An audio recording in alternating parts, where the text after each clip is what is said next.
Yo, I'm co-streaming the playoffs all the way up through the grand finals on my channel. Come hang out for memes, the chat, and my live reactions to the game. I can't promise any tokens, but what I can promise is a good time. Come hang out starting at 12:30 Eastern Time this Thursday. Thanks for your attention, now on to the video. It all comes down to this. 6 months of blood, sweat, and tears bring us to what could be the final year of Overwatch League as we know it. Everything these 8 teams have worked for comes down to 4 days. Nothing else matters. All of that was preparation for the big week ahead of us. The only thing that matters is the next couple of days. What could be the last chance to leave your mark on history is on the line. Who clutches up? The journey to the grand finals starts now. Today we lock in our predictions. This could be the final prediction video and preview ever on this channel. Let's go out with a bang, shall we?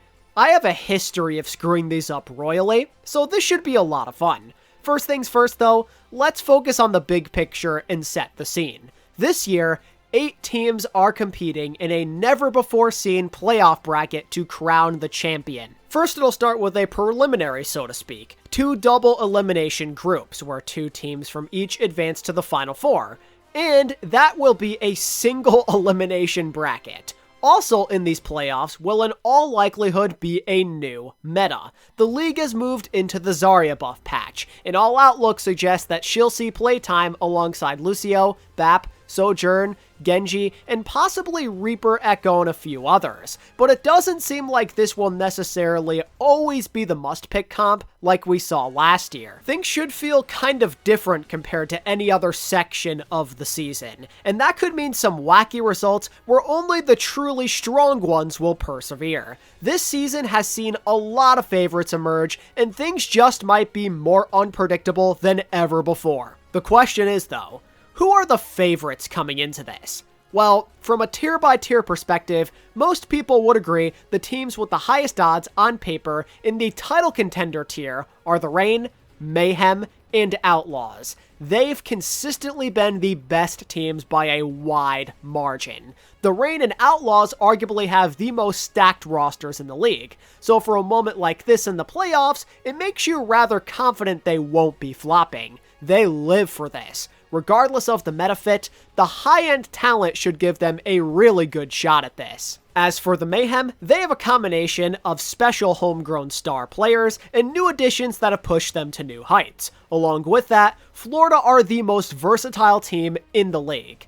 Unlike other teams in this bracket, the idea of a new meta screwing them over doesn't exactly scare you, and they're the hottest team in the league as well, so Mayhem should definitely be in the thick of it. A step below the title favorites are the finals hopefuls, and just knowing the nature of the playoffs and all the surprises from last year, I took the liberty of grouping all of these 5 teams together in the same tier, instead of saying that some teams have no chance at all, kind of like how I did last year. Of all these teams though, I'd argue Boston probably have the next highest odds. You might even argue they're in a separate tier of their own.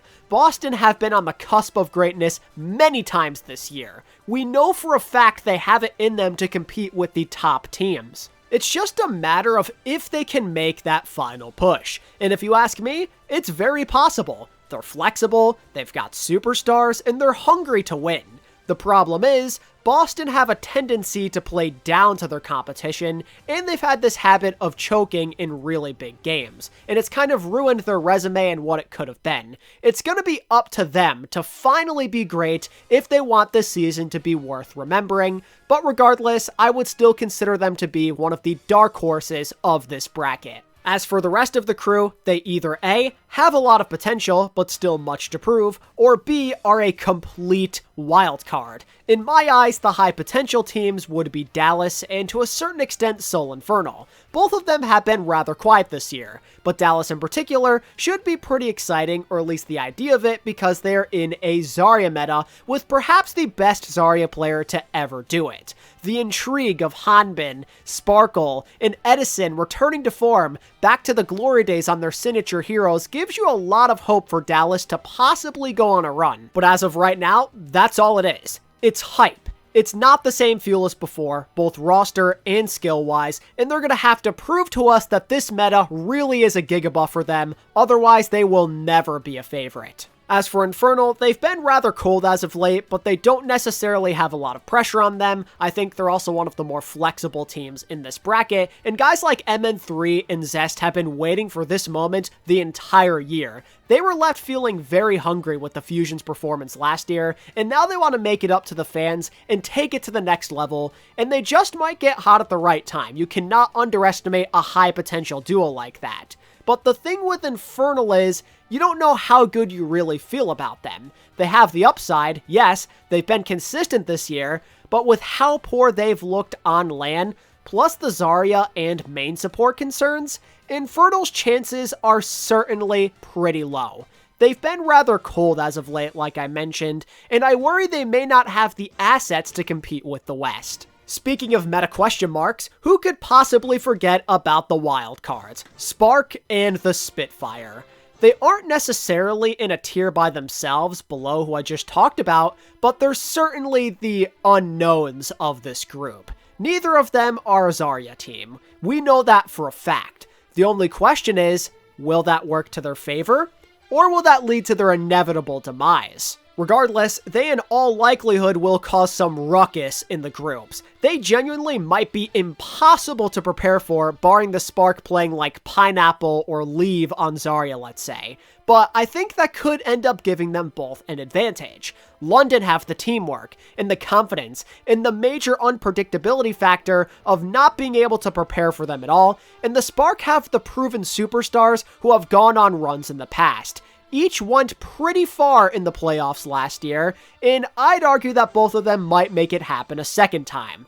Who's to say that they couldn't? I just worry that the niche playstyle will eventually not work, and maybe the lack of star power in some aspects will come back to haunt them if they play a team where a star just gets seriously hot and they have no answer for them. But still, I wouldn't necessarily be surprised if either of them somehow make the Final Four. So yeah, that's kind of what the pecking order feels like, at least from my perspective. 3 to 4 favorites, 2 unprovens, and 2 wildcards. It feels cut and dry based on how the year's gone, plus the fact that the East is just more of a joke than it's ever been before, but usually there is 1 or maybe 2 surprises every single playoff. Someone is bound to flop at some point. I think someone's also going to surprise us and play better than we expect. It's just to what degree. That has yet to be determined. You get the picture by now, though. I've set the scene, and you have a general idea of what's going on. But the question now becomes, who is this idiot that you're listening to going with this time? How could he possibly make a fool of himself this year? Well, for a while, I bounced around the idea of any of the top 3 that I mentioned taking this thing. They all feel very capable of making it happen. But in the end, I decided not to overcomplicate this. I did that in my bracket last year, and I regret it heavily. Screw the narratives, screw trying to be bold with my finals winner, I'm just going with my gut. It's never easy to judge when there's a new meta like this, and with how close things have been, and the fact that the number 1 team has shifted more than once, you really don't know what is truly gonna happen, so might as well just go with who's been reliable. My pick to win the 2023 Grand Finals is the Florida Mayhem. I have them taking down Houston in what's hopefully an epic Grand Finals. 7 maps might be a stretch, but hey, they've been rivals this year. Let's finish the league's legacy potentially with a bang. Why exactly the Mayhem, though? What makes them a better pick than the others? One word: flexibility. They are without a doubt the safest pick when it comes to adapting quickly to a new meta and mastering it. Who's looked the most consistent as recent changes have occurred in the league? The Mayhem. The only time that they have struggled this year is when they tried too hard with unnecessary hero picks at the beginning stages of this year when they were figuring things out. They are long past that at this point. Since then, they have made the absolute most of the versatility within their team, often just executing better than their opponents. I like where their heads are at. There's a mix of a general understanding, good team play, how these metas play, hero pools, and getting the big clutches from star players. They have pretty much everything that you'd want. The Mayhem don't have the number of household names as the Outlaws or the Reign, but they're still carrying their fair share of heat. The Mayhem have the well-roundedness that you need to win a championship. They are the least likely to flop. They may not necessarily win the finals, but the bust potential is super low. And let's be honest, the Mayhem are red hot. They haven't lost a game since June, and in most of their performances, they've won either convincingly or in clutch fashion against a high-tier opponent like Florida, Houston, and Boston. When there isn't just one team running away with it from the start, usually it's the team who gets hot late that ends up winning. Think back to some of the previous champions. Dallas last year, the 2020 Shock, they all share a common trait. They pick up their level of play considerably down the stretch. It's usually the teams that peak early in a season that run out of gas the most often. The Mayhem have never reached said peak yet. They haven't done anything. They haven't gone to any finals. They haven't won anything of value. The job's not done yet. A new meta that requires change and adaptation heavily favors them based on how much more prepared they usually are than the rest of their opponents with playing up to their comforts with that flexibility factor in their coaching. And honestly, this specific meta could play up to a lot of their strengths. Right off the bat, you have arguably the best tank in the entire world, the most flexible, the most dominant this season. I would trust my life with someone. He's been good on almost every tank in his career thus far, and we've seen his Zarya before. It's pretty damn good. Having quite possibly the best tank here in the playoffs provides a major advantage when considering that tank just has not been that relevant this year, and some teams are going to be even worse off because their carries aren't in to play Winston and whatnot. And do I even have to tell you about the DPS on this team? Don't just think about someone. Think about what this trio could accomplish. You have Merit, who is a god of Sojourn, plus the literal GOAT of Genji, the recently acquired Who Are You, in a Genji-centric meta. The carry potential of those two alone is absurd. They're two of the most consistent players on their craft. And on top of it, you have the reassurance and the security blanket of Checkmate potentially off the bench. He's been a very consistent piece himself this year, and if the Mayhem are struggling, they can sub him in at a moment's notice. For Echo, for Reaper, even Genji if they wanted to. It's the perfect balance of carry potential and security. And I'll be damned, I don't think the Mayhem's backline gets enough respect still. Chorong and RuPaul are unironically top players at their positions, and in a potential BAP Lucio meta, they are going to hang in there with the best, I guarantee you. They might even end up being the unsung heroes that lead them down a path to the finals. The Mayhem have carries at all positions. They're all going to make you pay somehow, combined with the hot streak, and being the least likely to be affected by a new meta, and you should have a recipe for a championship. Now, am I expecting to be correct? No. I'm usually dead wrong with this kind of stuff, and the Mayhem technically haven't proven much of anything outside of the regular season, but the Mayhem are undeniably a good choice.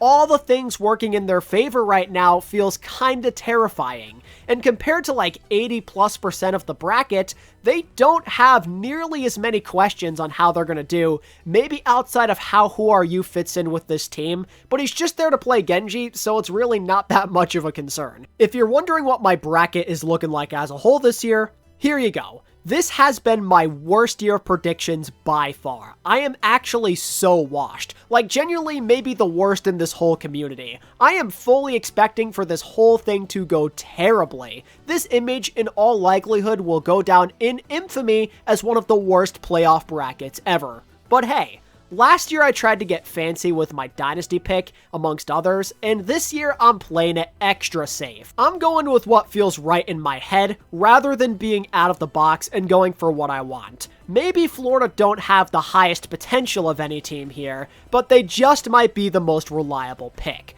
The hot teams usually take advantage here, and I've made that mistake recently, and I'm not doing it again. Some are gonna say my bracket is way too safe, it's boring, there's no hot takes. but I don't think it's worth going for any risks when we know who's been the best teams this year. It's very clear cut. It's been competitive at the top, but it's obvious that some teams have a major leg up over the others, and I'm not going to budge on that until I see some evidence that would suggest otherwise. I'm following my head. My heart is not being involved in the slightest with these picks. The only quote-unquote risk that you might say I have is either having Florida win or having Houston beating Atlanta and going on to the finals. And even all of those things are pretty reasonable. Mayhem, like I just said, are definitely contender, and I kind of feel like the Reign are gonna fall short somehow, be it in the finals or in like top 3. In my opinion, they peaked too early this season. Maybe they won't be that great at Zarya either. I don't know for certain what it is, but I just can't shake the feeling that they won't be in the finals,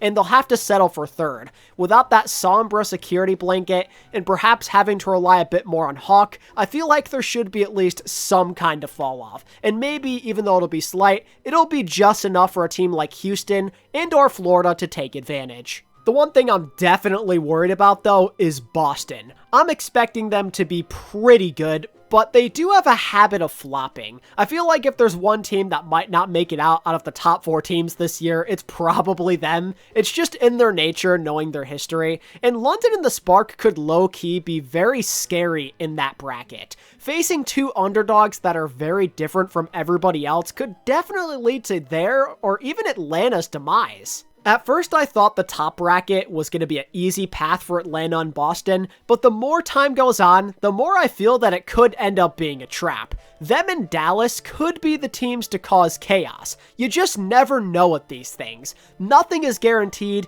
even if it feels like it's written in stone.